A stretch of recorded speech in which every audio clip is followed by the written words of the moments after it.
네.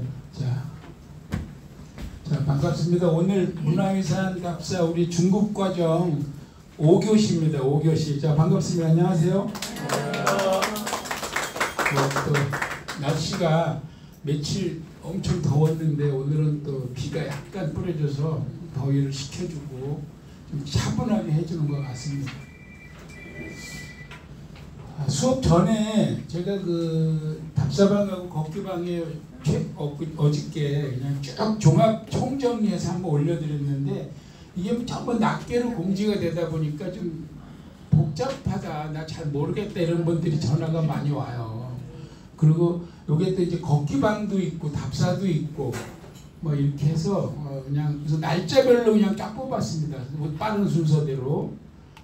그래서 대략 요 검정 밤색 요거는 걷기의 타이틀입니다. 그래서 토요일날 주로 주말에 뭐 일요일도 갈 수 있는데 토요일들을 선호합니다. 왜냐하면 토요일날 갔다 와서 일요일날 쉬면 좋잖아요. 또 교회 가는 사람도 있고 그래서 가능하면 뭐 토요일날로 지금 제가 잡고 있는데 요번 토요일날은 사육신묘 이제 요거는 걷기인데 그 문화유산 답사 아니 수요 포럼에서 조선왕릉 500년 하는 거하고 진도를 맞춰서 그 중에서 걸어가야 볼 수 있는 게 있거든요. 그래서 대략 사육신 그러면은 단종이 나오죠. 단종, 수양대군 그때 지금 관련된 답사인데 특이하게 오늘 용산에서 모입니다. 그러면 눈치가 빠른 사람은 사육신면은 노량진인데 왜 용산에서 모이지? 용산에 볼 게 있다는 거예요. 아직 알려지지 않은 게 용산에 있어서 그걸 보고 가야 된다. 그것만 따로 보러 가기가 애매해서 묶었습니다. 이렇게 보시고 그 다음에 수요일날 파란색은 수요일날 가는 거는 수요 포럼에서 수요 포럼이 4주에 2주는 강의, 2주는 답사 이렇게 하거든요.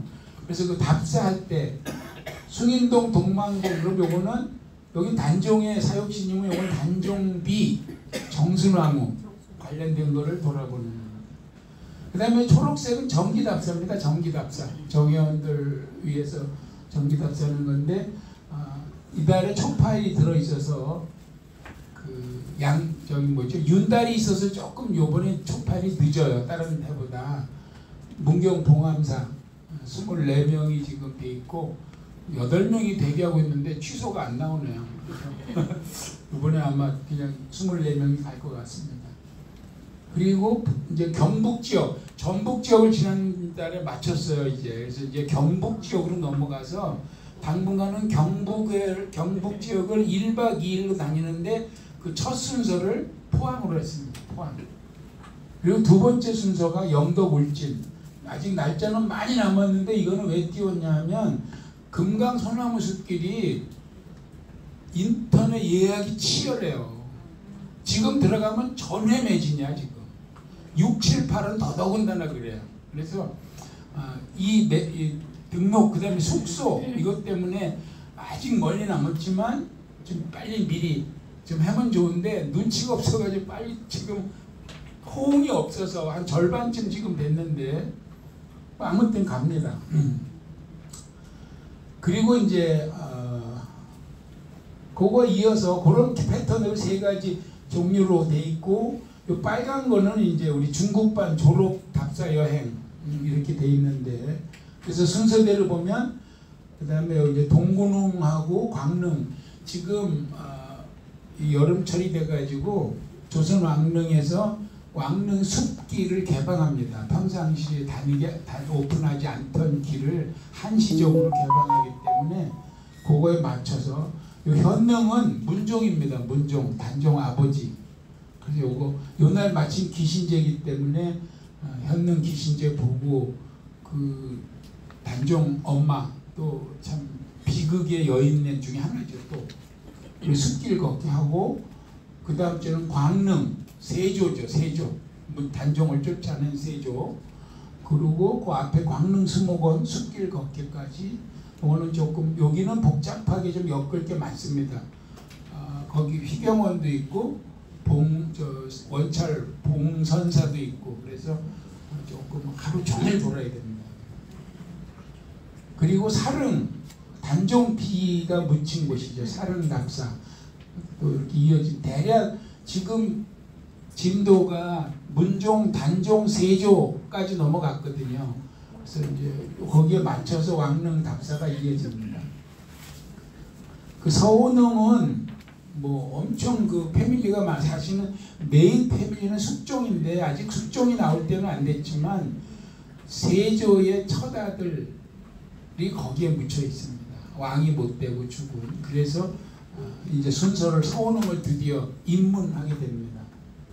서호릉에 가면은 뭐 볼 곳이 엄청 많습니다. 요거는 뒷장에서 설명하겠습니다.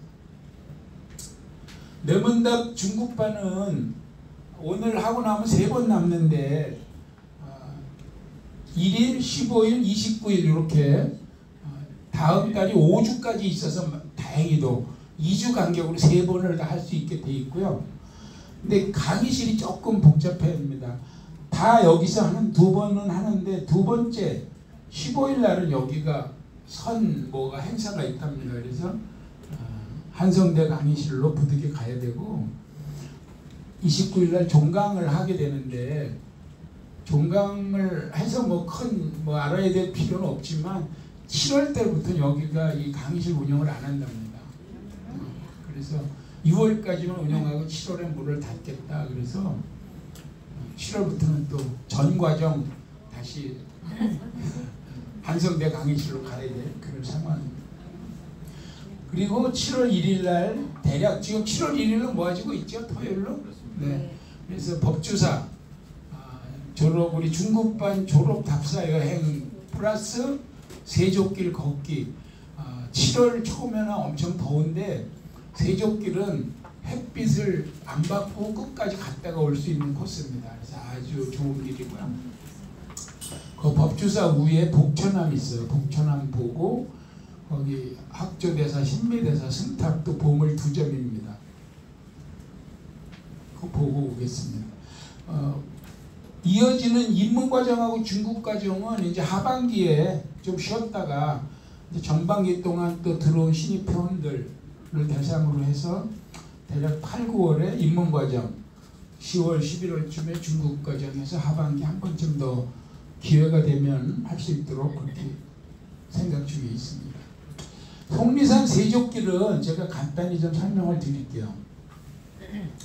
법주사가 이제 메인 사찰인데 주차장에서 요 입구까지도 거의 1km 걸어야 돼요. 사실은. 그래서 꼭 이 전화가 오고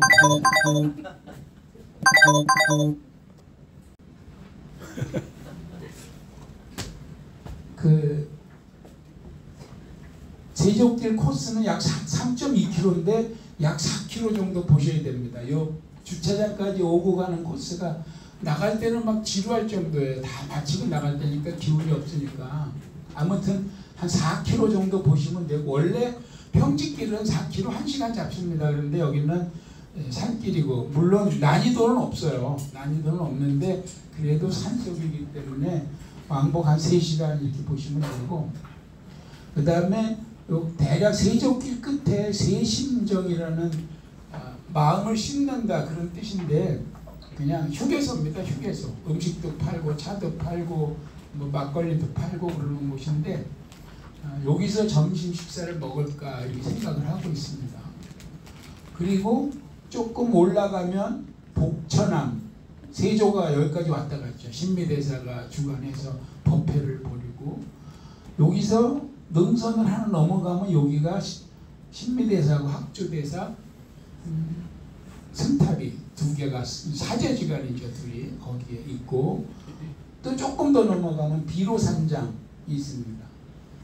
그리고 능선을 하나 더 넘어가면 여기에 순조 태실이 있는데 요게 난코스예요. 요거 태실 올라갔다 오면은 전부 그 힘들어서 막 헉헉댑니다. 그래서 요번에 요걸 좀 빼려고 생각합니다. 속리산의 주봉은 천왕봉입니다. 천왕봉.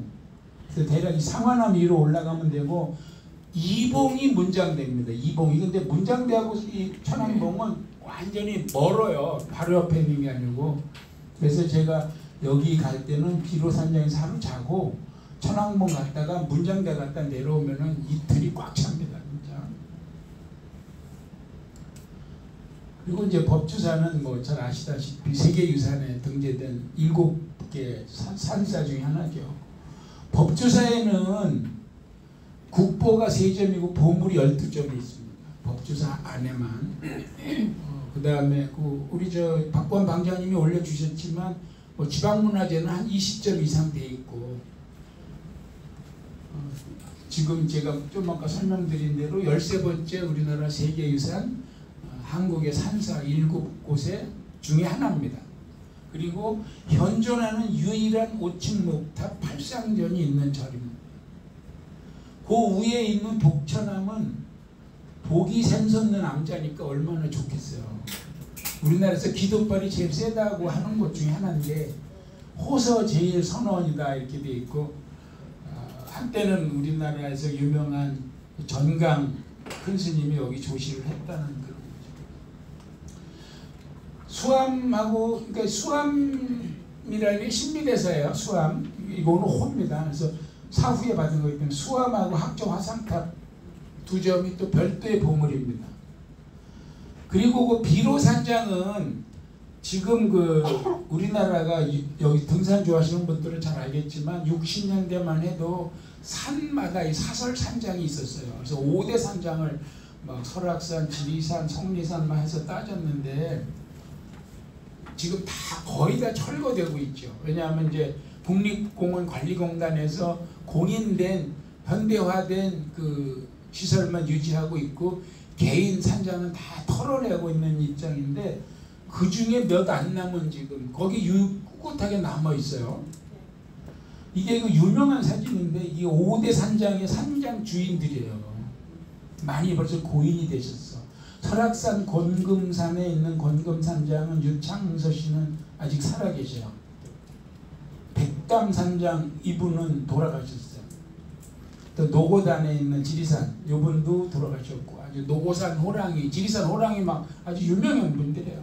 이분은 털보로 유명하고, 거기 저 지금 우리가 가는 곳에 있는 그 비로산장은 돌아가시고 그 막내딸이 지금 운영합니다. 동양화가인가 서양화가인가 하여튼 화가분인데 여전히 운영하고 손님 받고 하고 있습니다.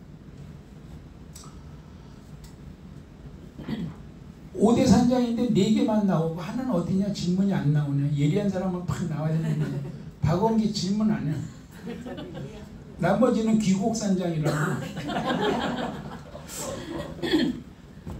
그리고 뭐 이 세조길은 세조가 그 피부병을 고친 전설 여러 곳에 있죠. 여기도 그 중에 하나입니다. 상원사도 그 아주 유명한 전설이 있고, 여기도 마찬가지로 걷다 보면 목욕했다는 그 물웅덩이까지 나옵니다. 기대하시고 가셔도 됩니다. 작년에 수요 포럼에서 한국의 산사 7곳 갈 때 갔었던 곳입니다. 자, 지난 시간에는 정멸보궁하고 팔만대장경까지 수업을 했습니다. 마지막에 조금 팔만대장경에서 몇 장을 못하고 이제 마쳤는데, 정멸보궁은 사리신앙, 사리를 왜 숭배하는지에 대해서 쭉 설명을 했고, 팔만대장경이 어떤 것들인지에 대해서 설명을 했습니다. 나머지 몇 장 조금 짜투리 남은 거 얘기하고 오늘 거 들어가도록 하겠습니다. 그때 마지막이 이겁니다. 팔만대장경의 핵심은, 그러니까 한마디로 팔만대장경을 커다란 가마솥에 다 집어넣고 조리면 반야신경만 남는다.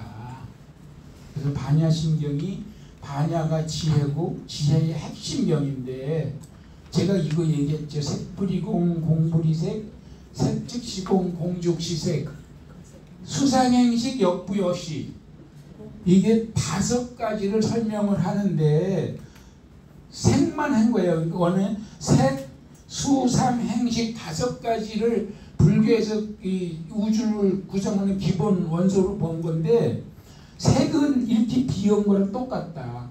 근데 수상행식도 마찬가지다 그 얘기다 이거죠. 그렇게 설명했죠. 그래서 원래는 색즉시공 공즉시색 하면 그 다음에 수를 집어넣어서 수즉시공 공즉시수 또 이렇게 한 번 하고 또 상을 집어넣어서 상즉시공 공즉시상 이런 식으로 5번을 해야 되는데 이하 같으니라.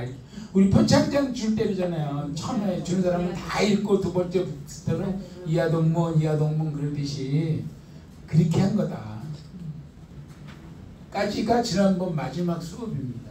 오늘은 이 불교를 하다 보면 금강이란 말이 많이 나오는데 금강은 우리가 어떻게 생각하면 다이아몬드? 금강석이 다이아몬드잖아요. 금강석이 다이아몬드다 이렇게 생각할 수도 있고 그 부처님 시대에 다이아몬드가 있었을까? 또 이런 궁금증도 있어요. 다이아몬드가 인류에 처음 나온 게 언제였지? 클레오파트라 때문에 다이아몬드가 완전히 꼈나? 뭐 이런 다이아몬드가 있었나? 이건 잘 자신이 없는데 금강이라는 이것은 바즈라 이게 이제 그 훈역 뜻을 가져온 거죠. 음으로 가져온 게 아니고 그래서 그 인도의 신입니다. 원래 인도의 신. 그래서 불교에서도 쓰고 힌두에서도 쓰고 막 그 겹치는 게 많아요. 인도 신들은 그 벼락을 때리는 신인데 금강저가 이겁니다. 요 저자가 공이 뭐 절구 공이 그런 거 공이 있죠. 그런 쇠막대기 뭐 이런 게 그 저입니다.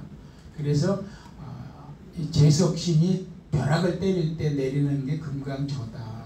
또 우리가 말하는 금강역사 그 힘이 코끼리의 뭐 5만 배 막 이런 거 있잖아요. 그런 금강.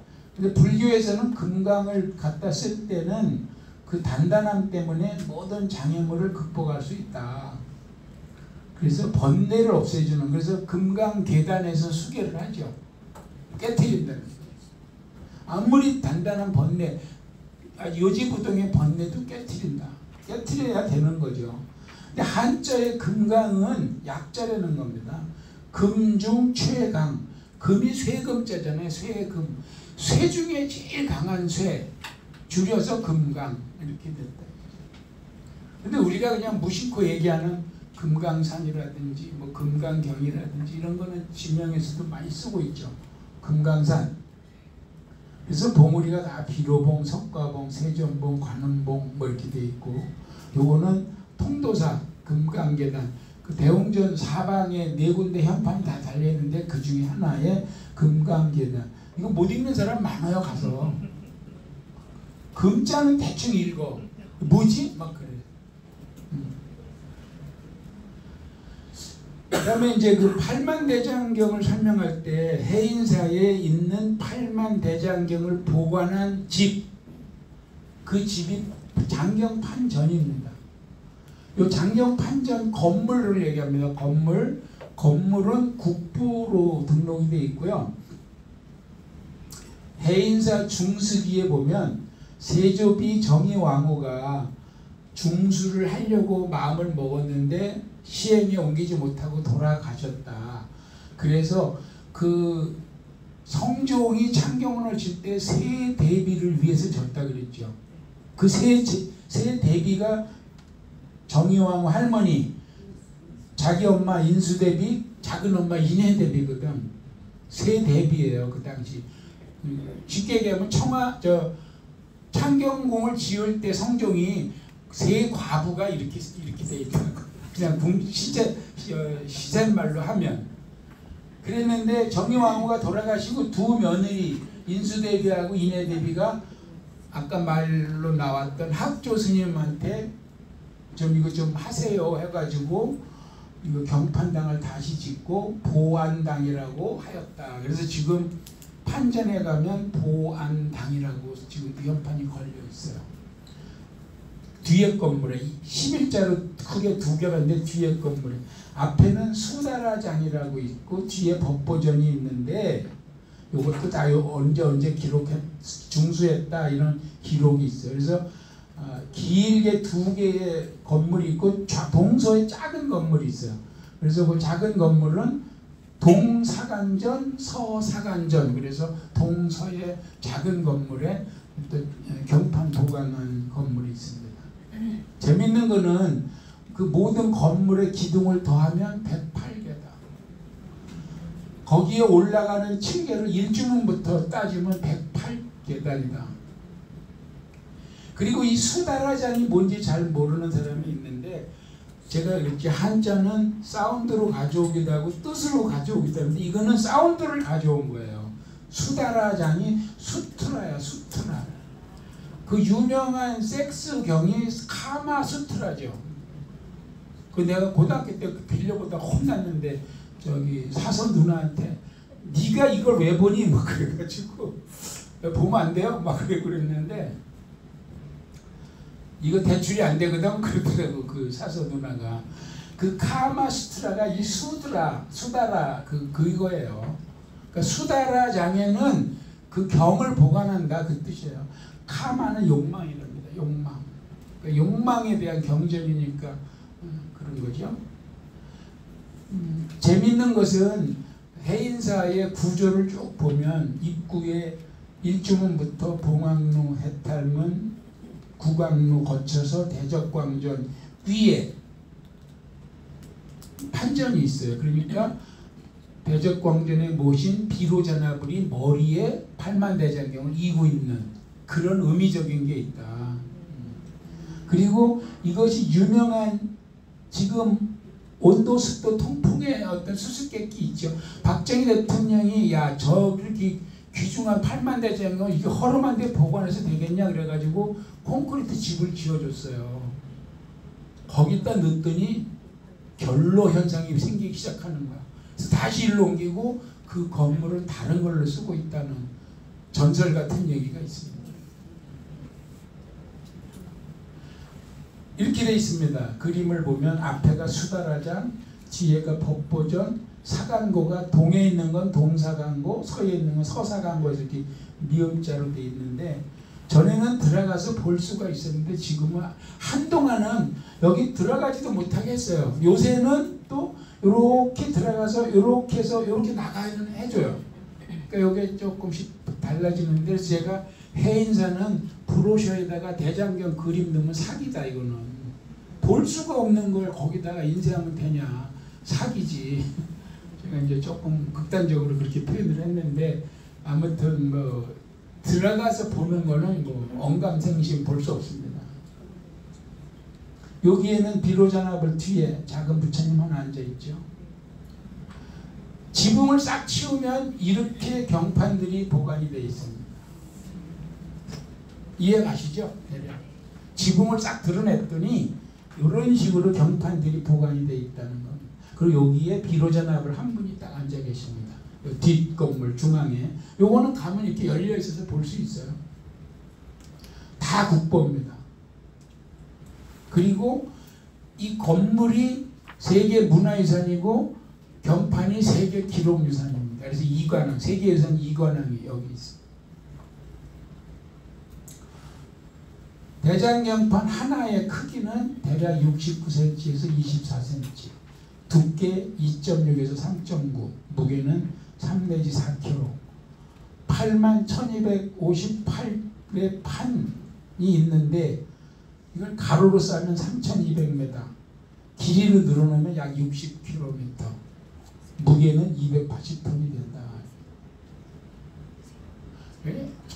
한가한 사람들이 통계내는 것 같아요. 뭐 그다지 중요하지 않은데 길이가 60km 되는 게 뭐 의미가 있겠어요. 팔만대장경은 지난 시간에 강화도에서 만들어서 해인사로 옮겼는데 육로로 갔다는 설과 해로로 갔다는 설 두 가지가 있다고 그랬죠. 고려대장경이죠. 그것도 제조대장경이요. 초조대장경은 다 불타고 그랬죠. 홍모시기가 몽골군을 데리고 가가지고 여기 있대요. 그래가지고 가서 다 불태워버렸다 그랬어요. 그래서 다시 제조대장경을 만들었고, 강화도 어딘지는 정확히 안 나와요. 근데 선원사, 지금 선원사 자리가 아니냐 이렇게 추정을 하는 겁니다.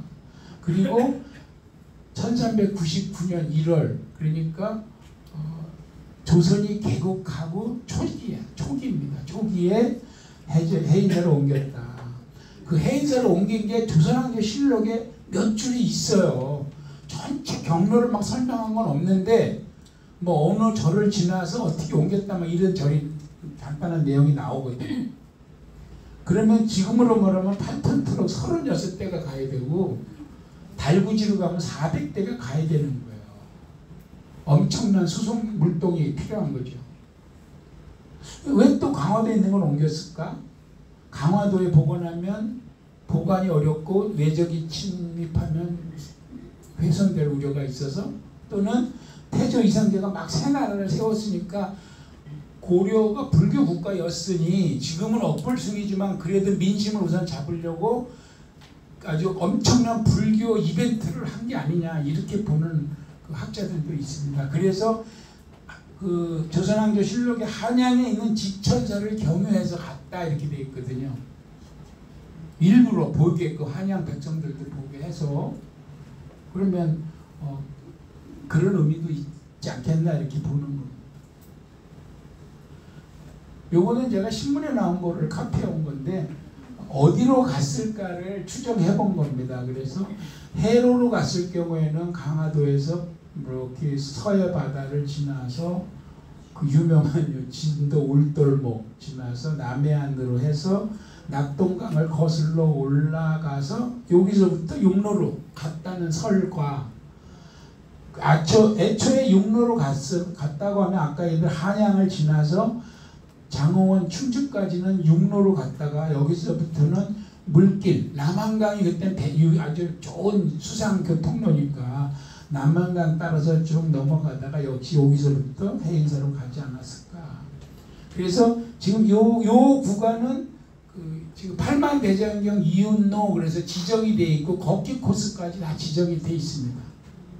그리고 해마다 정기적으로 그 이운 행사를 해요. 그 모의 경판을 하나씩 뭐 이고 지고 이렇게 하고 있습니다.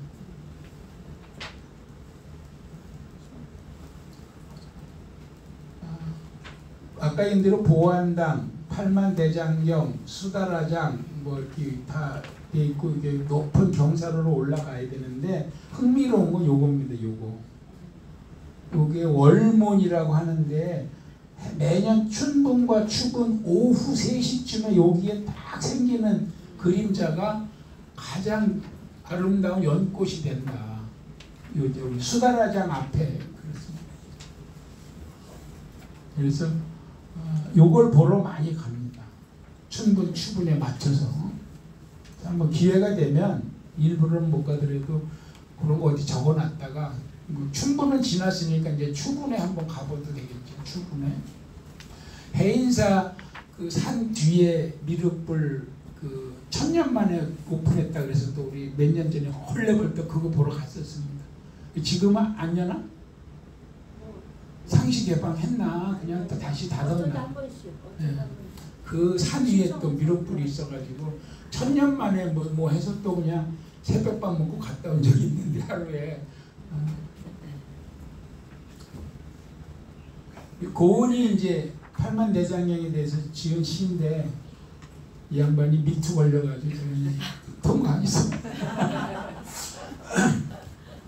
자, 오늘 할 거는 예불입니다. 예불. 저는 천주교 신자입니다. 참고로 저는 불교 신자는 아닙니다. 종교적으로는.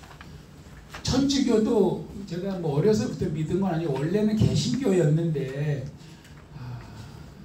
이걸 켜놓고 얘기하면 안 되나 진짜. 교회 다니다가 실망한 게 그 부자 세습하는 거에 제가 실망을 한 거예요. 아버지 목사 아들이 이어받고 뭐 가업을 이어받듯이 기업을 이어받듯이 하는 게 싫어서 제가 제 발로 성당으로 옮긴 거예요. 제 발로. 근데 성당 지금 안 나가요. 왜 안 나가냐면 그 신부님들이 정치 얘기를 너무 해가지고 그래서 한 번은 이렇게 왜 이렇게 정치 얘기를 하십니까? 그러고 그냥 뭐 게을르기도 하고 그래서 지금은 거의 그 냉담이라고 그러는데 천주교에서는 이제 안 나가고 있는 상황이고 아직까지는 뭐 그 뒤에 개종한 적은 없는데 일부에서는 제가 불교 신자인 줄 알고 이런 강의하니까 그때 이제 천주교 믿기 전에 성당에 결혼식 같은 거 있어서 가서 그냥 이렇게 보면 순서를 잘 모르니까 유난히 일어났다 앉았다는 게 많은 거예요. 성당은. 교회는 그렇게 많지 않거든요. 그럼 뭘 신부님이 다니면서 먹을 것도 입에 넣어주고 막 그러고 아니 뭐야 그래. 마찬가지로 절도 저희들이 답사 목적으로 새벽 예불, 저녁 예불 다 가봤거든요. 뭔지 몰라. 어느 때 절을 해야 되는지, 반절인지 또 이 완전히 저기 하는 절인지, 또 뭐를 책을 주는데 어디 막 눈이 못 따라가는 거지 어디를 읽는지. 그래서 오늘은 그냥 그런 종교나 종파에 무관하게 우리 답사도 해야 되니까 순수하게 그냥 예불에 대해서. 그래서 제가 한 가지 하나 그 프린트 나눠드린 게 아까 말씀드린 대로 교재는 PPT 슬라이드를 제가 다 남아드렸기 때문에 그냥 쭉 문장으로 이어진 거를, 그게 원문입니다. 사실은 저 원문을 제가 슬라이드로 만든 거예요. 교육하려고. 제가 필요한 이제 백업 자료도 막 덧붙였죠, 물론.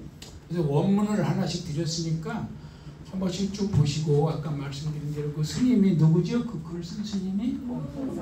네, 홍선 스님 한번 검색해 보시면 나올 거예요. 문장도 아주 미려하다 그러죠. 문장 잘 썼어요, 이분이. 그래서 그냥 참고로 보시면 될 것 같습니다. 오늘 2시간 동안, 오늘은 좀 시청각 교육이 많습니다. 그래서 뭐 설명 하나 하고 제가 영상 연결하고 막 이렇게 할 거예요. 제목이 홍선 스님이 올린 게 수행자들이 피어 올리는 침묵의 꽃 예불. 이게 이제 원래 제목이에요. 글의 제목. 그러면서 요 3자를 제가 크게 써놨잖아요. 불교에서 3은 우리나라 한민족 도교나 이거 제대신앙도 3자를 좋아하는데 불교에서 3은 아주 뜻깊은 숫자입니다. 불법승 3보살자리죠. 부처님, 그다음에 가르침, 제작, 3보의 길. 불교에서 3 하면 절도 3배하죠. 탑돌이 3번 돌죠. 하여튼 기본이 3이에요. 3, 4, 3가지 일. 수행의 기초가 되는 가장 기본적이고 일상적인 것도 3가지입니다. 예불, 공양, 울력. 울력은 제가 어느 스님이 선종의 개수 설명할 때 어느 스님이 청규를 만들면서 일하지 않는 자 먹지 말라 그랬죠. 일일 부작, 일일 불식. 백장 스님 청규.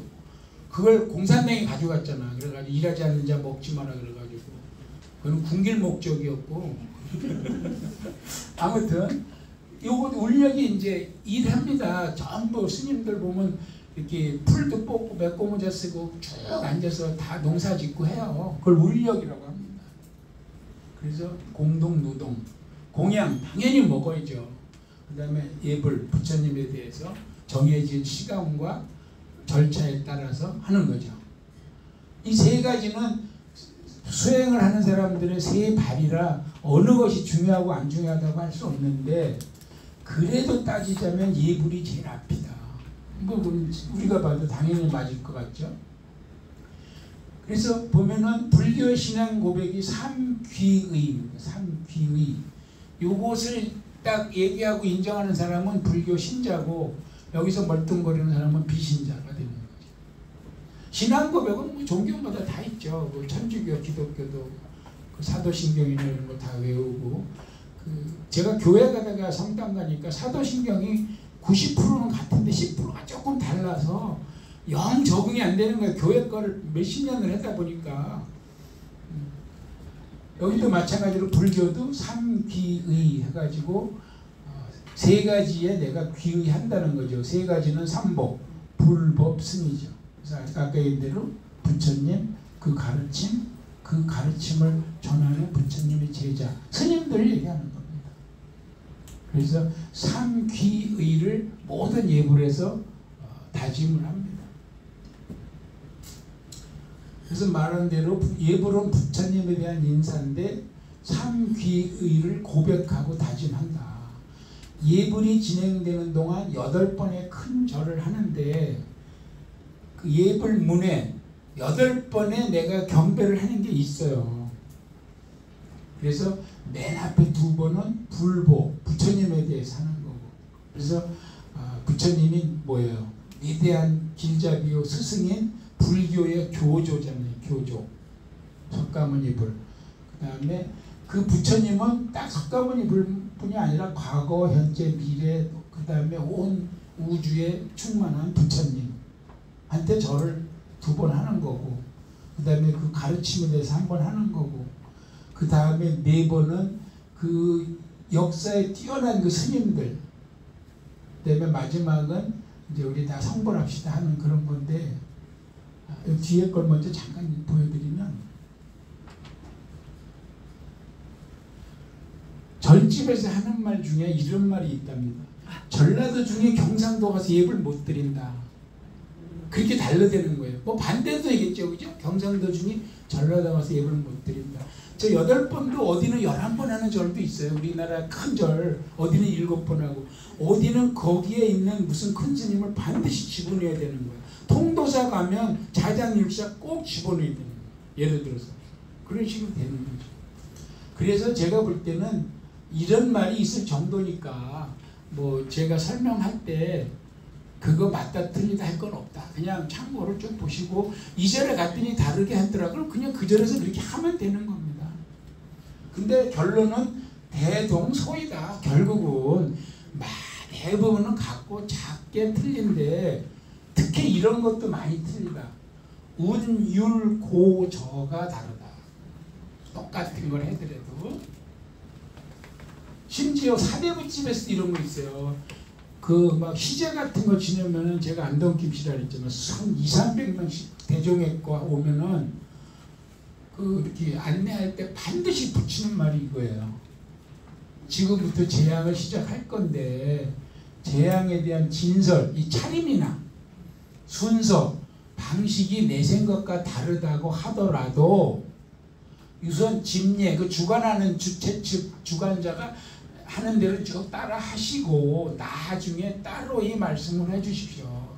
진행하는데 저기요, 거기서 지금 거기다 놓으면 어떻게 해요? 막 이렇게 하면 안 된대. 그게 우리나라 뭐 종가도 수십 집이 있잖아요. 종선들이 있는 종가도 다 제사 예법이 다르고, 홍동백서 조율 이시도 다 다르거든요. 그래서 그걸 하지 마라. 심지어 신자 비신자 입장은 뭐 더 차이가 크죠. 저는 여기에 속합니다. 비신자 입장에서 제가 예부를 설명하려니까 조금 난감하긴 한데 학습 목적상 하겠습니다. 다시 아까 앞으로 돌아가서, 그래서 예불문은 결국 지심규명내, 돌아가는, 내가 아주 지극한 마음으로 목숨을 다 바쳐서 그렇게 돌아가겠습니다 하는 것을 말을 붙이는 거예요. 예불 할 때 보면 그 예불, 요새는 책자를 다 논아줘가지고 비신자들도 새벽 예불이나 저녁 예불 가면은 그냥 그걸 보고 그냥 따라 하면은 됩니다. 예불은 몸과 입과 마음으로 이루어진다. 몸은 절을 하고, 입은 그 예불문을 암송, 염송이라 하는데 뭐 같은 말. 마음으로 그걸 새긴다. 삼시예불, 예불은 3번 지는, 3번 합니다. 3번. 저녁 예불, 그러니까 새벽 예불, 저녁 예불, 중간에 맞이, 사시 맞이가 있어요. 이 사시는 우리가 말하는 시간이에요. 그냥 시간. 9시에서 11시 사이 사시. 맞이는 밥입니다. 밥인데 높여서 부르는 부처님 밥이 맞이. 우리가 어른들 거는 진지라고 그러잖아요. 그죠? 내가 먹는 건 밥이고 어른들 거는 진지, 부처님 건 맞이. 이렇게. 그래서 사시에 부처님한테 밥을 올리는 걸 사시 맞이. 그게 중간 예불이에요. 절에서. 요거 끝나고 대중들이 공양을 하는 밥을 먹는 거예요. 근데 부처님 때는, 석가모니 부처님이 그 생전에 계실 때는 요때 하루 한 번 일식 했어요. 그리고 그 뒤에 밥을 안 먹어서 제가 그 2차 결집할 때 그 10가지 그 지키는 것이 맞느냐 틀리느냐 논쟁하고, 거기서 대승소승이 갈라지고 분파가 생겼을 때 그 중에 하나가 10시 이후에 먹는 게 옳으냐 그르냐 가지고 논했다 그러는 게 바로 요겁니다. 교조적으로 막 그래도 먹어야 된다, 안 먹어야 된다, 세상이 아무리 바뀌어도 하는 게 거의 지금 남방 쪽이고, 북방 쪽은 이거 세월에 따라 상황에 따라 이게 바뀌는 거지. 아무튼 그래서 새벽 예불하고 저녁 예불, 그 다음에 사시 맞이는 그런 중간에 부처님 전에 밥을 올리고 9시, 11시 사이에 그 뒤에 대중들이 공양합니다. 아침 예불과 저녁 예불은 같지 않다. 이분이 아주 재미있게 표현했는데, 아침 예불은 잘 갖춰 입은 정장이면 저녁 예불은 산뜻하고 간편한 캐주얼이다. 그러니까 아침 예불은 형식과 절차가 많이 좀 이렇게 저기 돼 있고, 저녁 예불은 대략 간소화됐다고 보면 될 것 같아요. 아침에는 도량석, 전부 잠든 것들을 깨워서 도량을 일소하는 그런 순서가 있지만, 저녁에는 뭐 깨있는 상태니까. 그 다음에 아침에는 쇳송을 한 15분쯤 하는데, 저녁 예불은 그냥 간단하게 이렇게 합니다. 아침 예불에는 행선, 축원, 그 바라는 바를 쭉 얘기하는 게 있어요. 근데 저녁 예불은 그런 거 없다. 범종 치는 거는 아침에 28회, 저녁에 34회, 그거 조금 이따 제가 뒤에서 설명을 드릴게요. 이제 하나하나 다시 순서 설명할 거거든요. 그 다음에 또 재밌는 게, 아침 예불은 주 법당, 큰 법당에서 시작을 해서 끝나면 다시 각각의 법당으로 나가서 그 법당들이 예불을 하고, 저녁은 거꾸로 각각의 법당에서 예불을 하고 큰 법당에 모여서 마치는 거예요. 그래서 아침 예불은 전을 펼친다 이렇게 표현하기도 하고, 저녁 예불은 전을 거둔다 이렇게 표현하기도 합니다. 결국 시작하는 것과 끝내는 것이죠. 하루를. 이건 제가 아까 말씀드린 거고. 그래서 절집에서 하루는 예불과 함께 열리는데, 인, 기, 가, 판사, 인시죠. 인시가 3시부터 5시야. 그래서 도량석을 3시 하는 거예요. 근데 3시 하는 데도 있고 4시 하는 데도 있고 뭐 심지어 5시 하는 데도 있어요. 인시가 3시부터 5시니까 그때 깨고 도량석 하면 되는 겁니다. 그게 시작이에요. 그래서 첫 순서는 도량석이다. 이걸 다른 말로 목탁석이라고도 하는데, 그 도량석을 도는, 그 아침에 군대는 기상나팔로 다 잠든 사람을 깨우지만, 절집에서는 도량석을 돌면서 이 목탁을 치고 일정한 그 경을 외우면서 삼라만상을 깨우는 거예요. 그래서 그 소임을 맡은 스님이, 어느 절은 큰 스님이 직접 돈대요. 그러면은 안 나올 스님이 없는 거지. 스님들도 가끔 안 나오나 봐. 아마 새벽 예불에. 그러니까 큰 스님이 돌면 다 나와요. 아무튼 소임을 맡은 스님이 있어요. 여기 보면 도량석을 맡는 스님은 법당의 관리와 그 안에서 진행되는 의식을 담당하는 노전 또는 부전 스님이다. 그래서 절집 용어로 스님들 직책과 임무가 소임이 쭉 있습니다. 그래서 주지도 그 중에 하나예요. 주지 뭐 이렇게 하는 게. 그래서 노전, 부전 이렇게 하는 스님들이 통상 도량석을 돈다. 그래서 연불에 맞춰서 목탁을 치면서 도량의 구석구석을 도는데, 도량은 뭐냐? 한자는 도장이죠. 도장. 태권도장이 아니고 도량인데, 불보살들이 도를 이룬 곳 또는 도를 위해서 수행하는 절을 얘기합니다. 그래서 연불하고 목탁으로 대중들 산천초목 삼라만상을 다 깨우고 맑게 하고 잡한 것을 몰아내는 거죠. 뭐를 특별히 외워라 하는 건 없대요. 근데 보통 천지경을 외우고 한 15분 정도 도니까, 이렇게 다 대웅전에서 시작을 해서 각 불전을 돌면서 이렇게 경례를 돌면서 하죠. 재밌는 거는 불교에서 쓴 한자 중에서 요거는 도량이라고 합니다. 도장이라고 하지 않습니다. 도량인데, 도량은 물리적으로 절집 공간도 도량이라고 하지만 사람 마음도 도량이에요. 저 친구는 참 도량이 넓어 그렇게 표현하잖아요. 너그러워, 그때도 도량이야. 그 다음에 요거는 식방이라고 안 하고 시방이라고 합니다. 시방. 사방, 팔방 할 때 팔방의 위아래에서 식방인데 발음을 시방이라고 합니다. 마하바냐 바라밀다도 사실은 마가입니다. 여기 원래는 마가. 그게 마하라고 합니다. 도시도 포시입니다. 원래는 포시 한자. 그래서 도량 우리 저 아래 한글로 한글 치고 한자로 바꾸잖아요. 도량하고 한자 치면 안 나와요.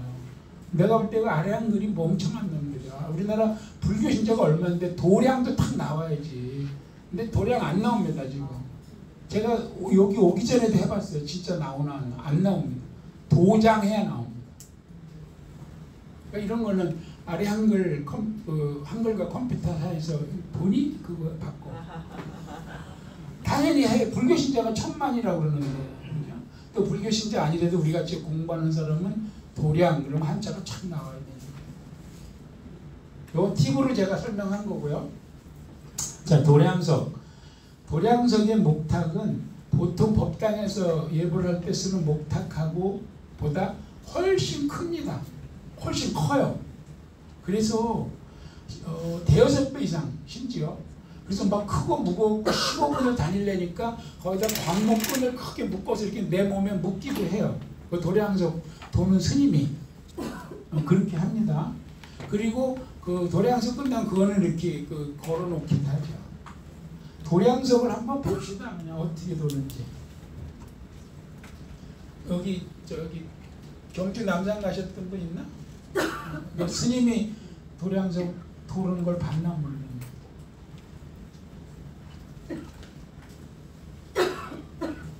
한번 웃어주는 웃음, 고맙다는 말 한마디, 그게 인시니까 5시 해도 됩니다. 3시부터 5시니까.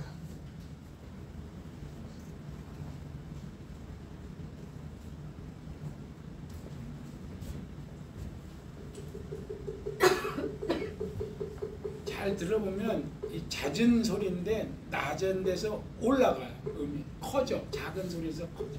조금씩 빨라져.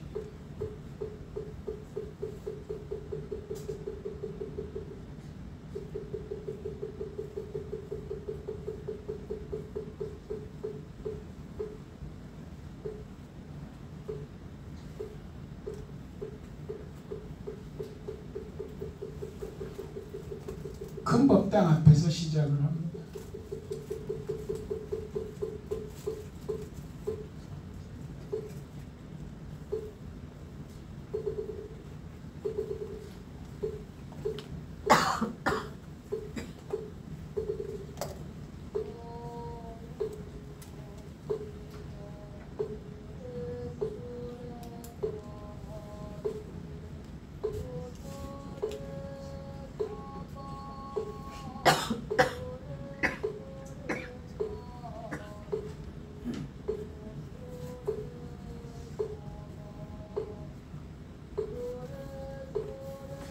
지금 새벽 5시에 다 자고 있는 거예요. 저분만 일어나서 돌고 있는 거예요. 지금.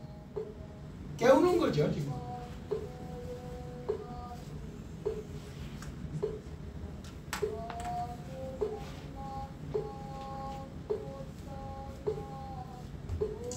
이렇게 다니면서 한 15분 정도 한다는 겁니다. 15분까지 볼 필요 없겠죠. 그냥 대략 도량석 아침에 시작하는 겁니다.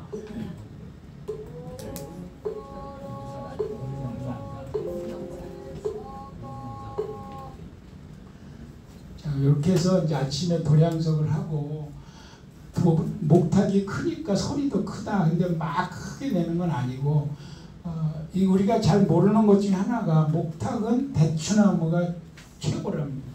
그중 최고가 대추나무로 만든 건데 단단해서 오래가고 소리가 좋다. 요새는 막 기계로 확 안에 깎아내는데 사실은 끌로 손으로 수작업해서 파내는 게 최고다. 그래서 이 양반이 글을 참 잘 썼죠. 우렁차되 시끄럽지 않고 단단하되 날카롭지 않고 맑되 가볍지 않고 부드럽되 둔탁한 어떻게 하려는 거야? 궁궐에 그 저기에 보면은 하이브치 거미블루나 비슷해. 아무튼 근데 우리가 또 재밌는 거 하나. 요 모고 아시죠? 모고.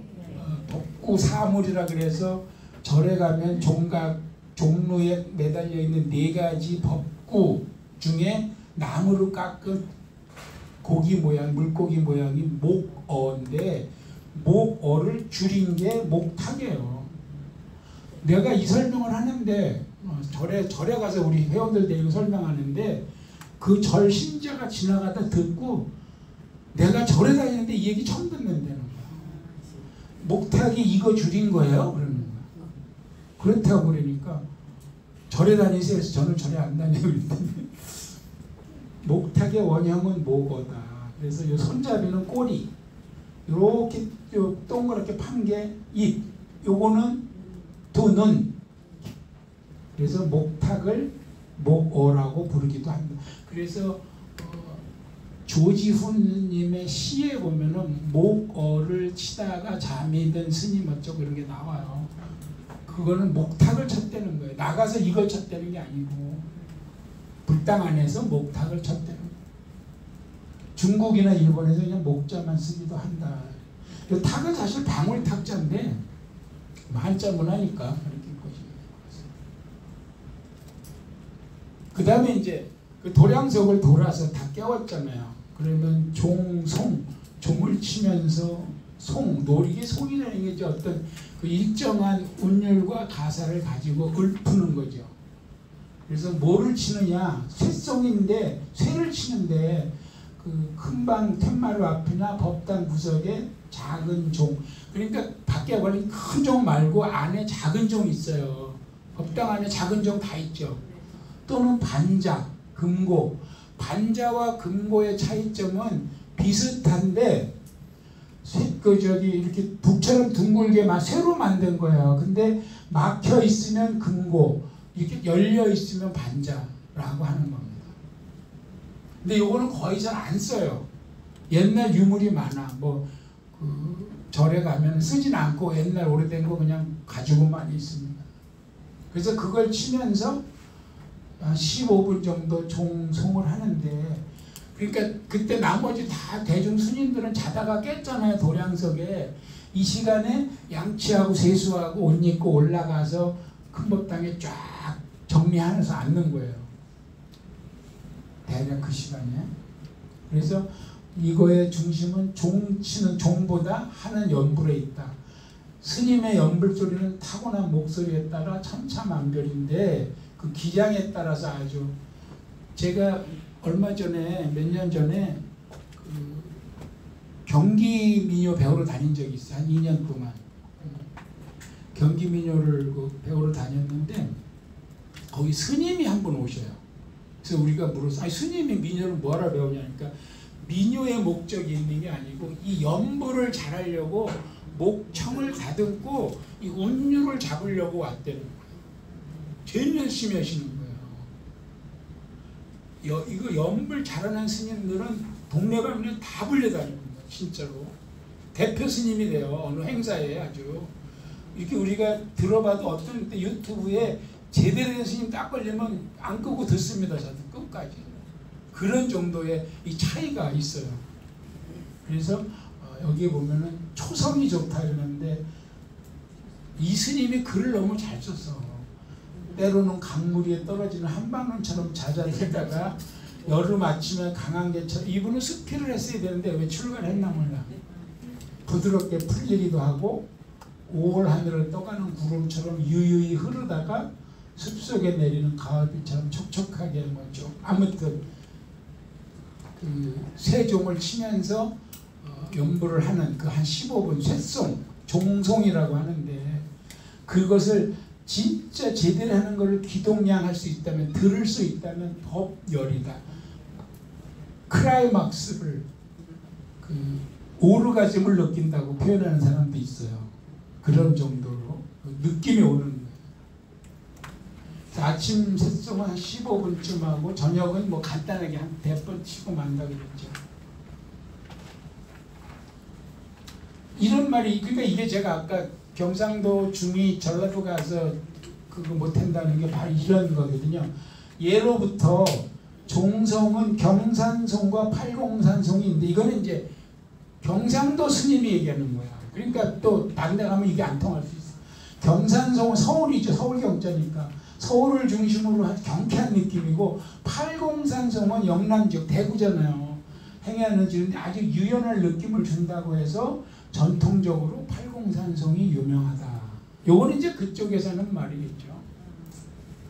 그래서 새벽 종송의 의미, 저녁 종송의 의미인데, 백문이 불여 일견이니까 한번 봅시다. 어떻게 하는 건지. 한 1분 이내로 들어보겠습니다. 새벽 종송. 상인데 행정부 바꿔야 된다. 비파 올라있고 지금 사장님. 해인사입니다. 해인사. 치는 거예요. 이렇게. 그래서 우리 저기 경주 남산에서 잘 때도 잠이 안 깼는데 스님이 이거 치는 소리 들리더라고요.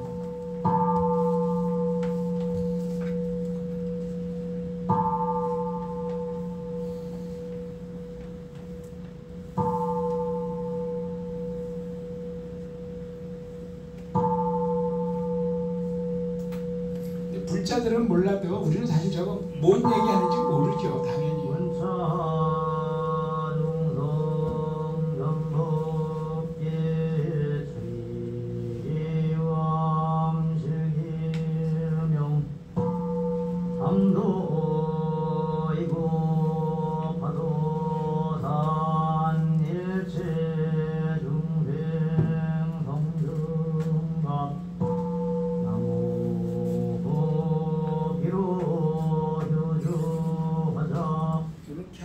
왜냐면 잠깐씩 들어보려고요. 몇 개가 있어서. 잘한다는 스님 아까 얘기했잖아요. 연불 명인 1호가 있어요. 스님 중에. 이분 거를 들어봅시다. 그럼 뭐가 틀리나? 연불도 명인이 있어. 과연 틀리는지 한번 보세요.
확실히 다르죠. 연불 명인 1호래니까 한글로 돼요. 저 종송을 한글로 하는 것만 있어요. 요새 한글로 많이 바꾸거든요. 반야신경도 한글로 하고.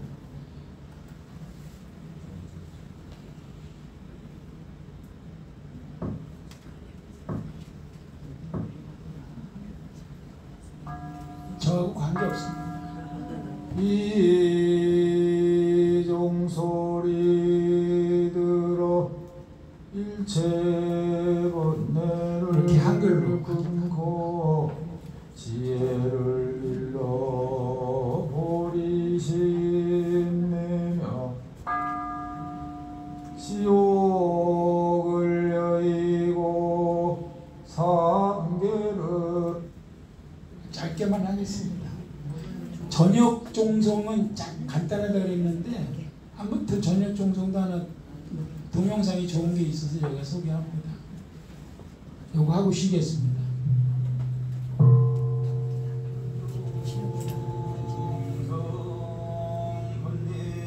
요게 지금 연불하는 원문이고 요게 아마 해석인 것 같아요.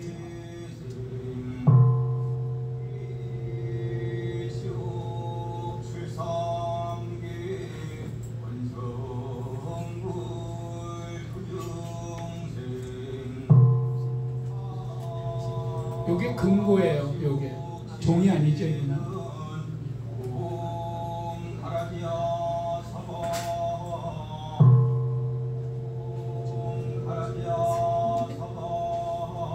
저녁 종성은 간단하다 그랬습니다. 5번 두드리고 만드는데, 자, 여기까지 하고 쉬었다가 이어서 하겠습니다. 10분만 쉬겠습니다.